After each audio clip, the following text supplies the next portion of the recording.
Hi friends, welcome to Soumya's cooking channel. ಇವತ್ತು ನಾನು ಅಕ್ಕಿ ರೊಟ್ಟಿ ಮತ್ತು ಸೊಪ್ಪನ್ನು ಬಳಸ್ಕೊಂಡು ಚಟ್ನಿ ಮಾಡೋಣ ಅಂತ ಅಂದ್ಕೊಂಡಿದ್ದೀನಿ. ಅದಕ್ಕೆ ನಾನು 3 ಥರ ಸೊಪ್ಪು ತೊಗೊಂಡಿದ್ದೀನಿ. ಚಿಲ್ಕವರೆ, ಪಾಲಕ್ಕು ಮತ್ತು ದಂಟು ಮತ್ತು ಸಬ್ಬಕ್ಕಿ ಇದ್ದರೆ ಸಬ್ಬಕ್ಕಿ ಕೂಡ ನೀವು ಯೂಸ್ ಮಾಡ್ಕೋಬೋದು, ಚೆನ್ನಾಗಿರುತ್ತೆ ಟೇಸ್ಟ್ ಕೂಡ.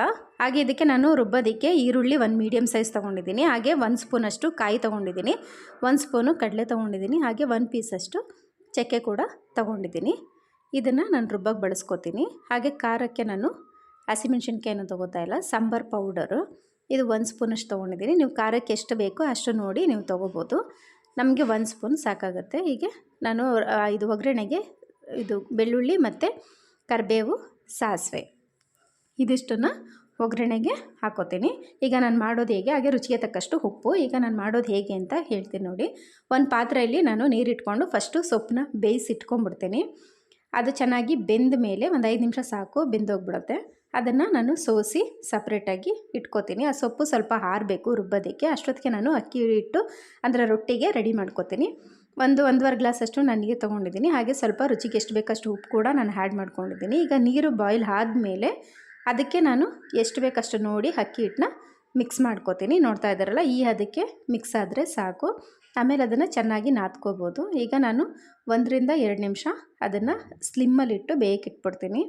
ಈಗ ಬೆಂದಿದೆ, ಅದು ಆಫ್ ಮಾಡಿ ಹಾಗೆ ಮುಚ್ಚಿಟ್ಬಿಡ್ತಾ ಇದ್ದೀನಿ. ಇವಾಗ ನಾನು ಫಸ್ಟು ರುಬ್ಬೋದಕ್ಕೆ ಸೊಪ್ಪಾರಿದೆ, ಅದಕ್ಕೆ ರುಬ್ಬೋದಕ್ಕೆ ಹಾಕೋತಾ ಇದ್ದೀನಿ. ಏನೇನು ತೋರಿಸಿದೆ, ಕಡಲೆಕಾಯಿ ಮತ್ತು ಈರುಳ್ಳಿ, ಚಕ್ಕೆ ಅದನ್ನು ಹಾಕಿ ಫಸ್ಟು ಚೆನ್ನಾಗಿ ನುಣ್ಣಗೆ ಪೇಸ್ಟ್ ಮಾಡಿ ರುಬ್ಕೋತೀನಿ. ಇದನ್ನು ರುಬ್ಕೊಂಡು ಆದಮೇಲೆ ನಾನು ಸೊಪ್ಪನ್ನ ರುಬ್ಕೊಳ್ಳೋದು. ನೋಡ್ತಾ ಇದ್ರಲ್ಲ, ಇವಾಗ ಅದನ್ನು ಚೆನ್ನಾಗಿ ನುಣ್ಣಗೆ ರುಬ್ಕೊಂಡಿದ್ದೀನಿ. ಎಷ್ಟು ಸಾಧ್ಯನೋ ಅಷ್ಟು ನುಣ್ಣಗೆ ರುಬ್ಕೊಂಡಿದ್ದೀನಿ. ಈಗ ಅದೇ ಇದು ಮಿಕ್ಸಿ ಜಾರ್ಗೆ ನಾನು ಬೇಯಿಸಿಟ್ಕೊಂಡಿದ್ದಂತಹ ಸೊಪ್ಪಿತ್ತಲ್ಲ, ಆ ಸೊಪ್ಪನ್ನ ಹಾಕೋತಾ ಇದ್ದೀನಿ. ಇವಾಗ ಇದಕ್ಕೆ ನಾನು ಖಾರದ ಪುಡಿ ಅಂದರೆ ಸಾಂಬಾರು ಪುಡಿ ಇಟ್ಕೊಂಡಿದ್ನಲ್ಲ, ಅದನ್ನು ಕೂಡ ನಾನೀಗ ಇದಕ್ಕೆ ಹಾಕಿ ಚೆನ್ನಾಗಿ ಮಿಕ್ಸಿಯಲ್ಲಿ ರುಬ್ಕೋತೀನಿ. ಅದು ಚೆನ್ನಾಗಿ ಪೇಸ್ಟ್ ಆಗಬೇಕು, ಸೊಪ್ಪು ಥರ ಸಿಗಬಾರ್ದು. ಎಷ್ಟು ಸಾಧ್ಯನೋ ಅಷ್ಟು ನುಣ್ಣಗೆ ರುಬ್ಕೋತೀನಿ. ನೋಡ್ತಾ ಇದ್ದೀರಲ್ಲ, ಈಗ ಅದನ್ನು ರುಬ್ಕೊಂಡಿದ್ದೀನಿ. ನೋಡ್ತಾ ಇದ್ರಿ ಎಷ್ಟು ಚೆನ್ನಾಗಿ ಒಳ್ಳೆ ಕಲರ್ಫುಲ್ಲಾಗಿ ಗ್ರೀನಿಶ್ ಆಗಿ ಬಂದಿದೆ. ಈಗ ಅದನ್ನು ನಾನು ಏನು ಫಸ್ಟು ರುಬ್ಬಿ ಇಟ್ಕೊಂಡಿದ್ನೋ ಮಸಾಲೆ, ಅದಕ್ಕೇ ಅದನ್ನು ಕೂಡ ಆ್ಯಡ್ ಮಾಡ್ಕೋತಾ ಇದ್ದೀನಿ. ಹಾಗೆ ಸೊಪ್ಪು ಬೇಯಿಸಿದ ನೀರನ್ನ ನಾನು ಬಿಸಾಡಿರಲಿಲ್ಲ, ಅದೇ ನೀರನ್ನ ಹಾಕಿ ಮಿಕ್ಸಿ ಜಾರೆಲ್ಲ ಕ್ಲೀನಾಗಿ ವಾಶ್ ಮಾಡಿ ಅದಕ್ಕೆ ಹಾಕೋತಾ ಇದ್ದೀನಿ. ಈಗ ಅದಕ್ಕೆ ಒಗ್ಗರಣೆ ಹಾಕ್ಕೊಳ್ಳೋಣ. ಫಸ್ಟು ಪಾತ್ರೆ ಇಟ್ಕೊಂಡು 2 ಸ್ಪೂನಷ್ಟು ಆಯಿಲ್ ಹಾಕೋತಾ ಇದ್ದೀನಿ. ಆಯಿಲ್ ಕಾದ್ಮೇಲೆ ನಾನು ಸಾಸಿವೆ ಹಾಗೆ ಬೆಳ್ಳುಳ್ಳಿ ಇಟ್ಕೊಂಡಿದ್ನಲ್ಲ ಅದನ್ನು ಚೆಚ್ಚಿ ಅದಕ್ಕೆ ಹಾಕೋತಾ ಇದ್ದೀನಿ. ಹಾಗೆ ಕರಿಬೇವನ್ನು ಕೂಡ ಅದಕ್ಕೆ ಹಾಕೋತಾ ಇದ್ದೀನಿ. ನೋಡಿ, ಇದು ಚಿಟಪಟ ಅಂತ ಸಿಡಿದ ಮೇಲೆ ನಾವೇನು ರುಬ್ಬಿಟ್ಕೊಂಡಿದ್ವಿ ಮಸಾಲೆ ಮತ್ತು ಸೊಪ್ಪು, ಇದನ್ನೆಲ್ಲ ಮಿಕ್ಸ್ ಮಾಡಿ ಅದಕ್ಕೆ ಸೇರಿಸ್ಕೊಂಡ್ರೆ ಆಯಿತು. ತುಂಬಾ ಚೆನ್ನಾಗಿರುತ್ತೆ. ತುಂಬ ಸಿಂಪಲ್ ರೆಸಿಪಿ ಕೂಡ, ಯಾವ ಕಾಳನ್ನು ಬೇಯಿಸಬೇಕಾಗಿಲ್ಲ, ಏನಿಲ್ಲ. ತುಂಬಾ ಸಿಂಪಲಾಗಿ ಬೇಗ ಆಗುತ್ತೆ. ಹಾಗೆ ಟೇಸ್ಟ್ ಕೂಡ ತುಂಬ ಚೆನ್ನಾಗಿರುತ್ತೆ. ಒಂದು ಸರಿ ಟ್ರೈ ಮಾಡಿ ನೋಡಿ.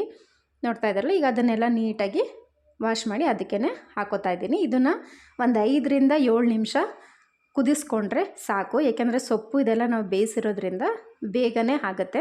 ಈಗ ರುಚಿಗೆ ಎಷ್ಟು ಬೇಕಷ್ಟು ಉಪ್ಪು ನೋಡಿ ಹಾಕ್ಕೊಳ್ಳಿ. ಯಾಕೆಂದರೆ ನಾನು ಸೊಪ್ಪು ಬೇಯಿಸೋವಾಗ್ಲೂ ಸ್ವಲ್ಪ ಹಾಕಿದ್ದೆ, ಹಾಗಾಗಿ ಈಗ ಅದು ಎಷ್ಟು ತಿಕ್ನೆಸ್ ಬೇಕೋ ಅದನ್ನು ನೋಡ್ಕೊಳ್ಳಿ. ನಾನು ಇದನ್ನು ಅಕ್ಕಿ ರೊಟ್ಟಿಗೆ ಮಾಡೋದ್ರಿಂದ ಸ್ವಲ್ಪ ತಿಕ್ನೆಸ್ ಆಗೇ ಮಾಡ್ಕೋತೀನಿ, ಸ್ವಲ್ಪ ಗಟ್ಟಿಯಾಗೇ ಇರಲಿ ಅಂತ.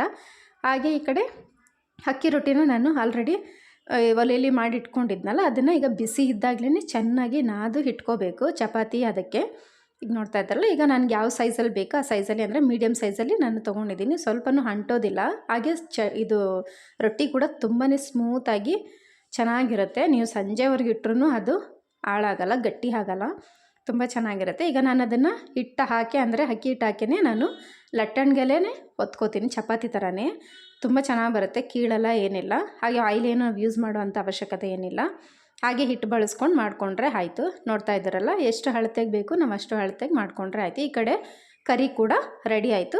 ನಾನು ಅದನ್ನು ಸಪ್ರೇಟಾಗಿ ಆ ಕಡೆ ಎತ್ತಿಟ್ಬಿಟ್ಟು ಅದೇ ಸ್ಟವ್ ಮೇಲೆ ರೊಟ್ಟಿ ಕಲ್ಲು ಅಂತೀವಲ್ಲ, ರೊಟ್ಟಿ ತವೆ, ಅದನ್ನು ಇಡ್ತಾ ಇದ್ದೀನಿ. ಅದು ಚೆನ್ನಾಗಿ ಬಿಸಿ ಆಗಬೇಕು. ಕಲ್ಲು ಬಿಸಿ ಆದಮೇಲೆ ನಾನು ರೊಟ್ಟಿ ಹಾಕಿ ನೀಟಾಗಿ ಬೇಯಿಸ್ಕೊತೀನಿ. ಈಗ ಒಂದು ಕಡೆ ಬೆಂದಿದೆ ಮತ್ತು ಇನ್ನೊಂದು ಕಡೆಗೆ ಟರ್ನ್ ಮಾಡಿ ಬೇಯಿಸ್ಕೊತೀನಿ. ತುಂಬಾ ಸ್ಮೂತಾಗಿರುತ್ತೆ, ತುಂಬ ಚೆನ್ನಾಗಿರುತ್ತೆ. ಮಕ್ಕಳಿಗೆ, ನಮಗೆ ಎಲ್ಲರಿಗೂ ಚೆನ್ನಾಗಿರುತ್ತೆ. ನೋಡಿ ಎಷ್ಟು ಚೆನ್ನಾಗಿ ಉಬ್ಬೆ ಬರ್ತಾ ಇದೆ ಅಂತ. ಅದಕ್ಕೆ ನಾವು ಏನು ಆ್ಯಡ್ ಮಾಡಬೇಕಾಗಿಲ್ಲ, ಆಯಿಲು ಏನೂ ಬೇಕಾಗಿಲ್ಲ, ಹಾಗೇ ಚೆನ್ನಾಗಿರುತ್ತೆ. ನೀಟಾಗಿ ಅದನ್ನು ಒಂದು ಸೈಡಿಂದ ಇನ್ನೊಂದು ಸೈಡು ನೀಟಾಗಿ ಬೇಯಿಸ್ಕೊಂಡ್ರೆ ರೊಟ್ಟಿ ಕೂಡ ರೆಡಿ ಆಯಿತು.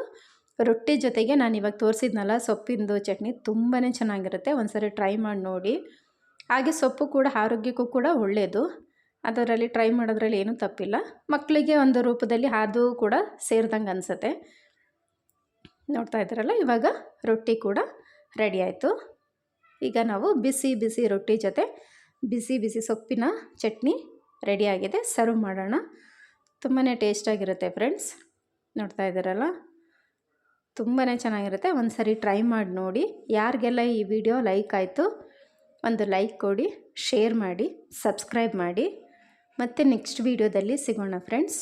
ಓಕೆ ಫ್ರೆಂಡ್ಸ್, ಬಾಯ್ ಬಾಯ್.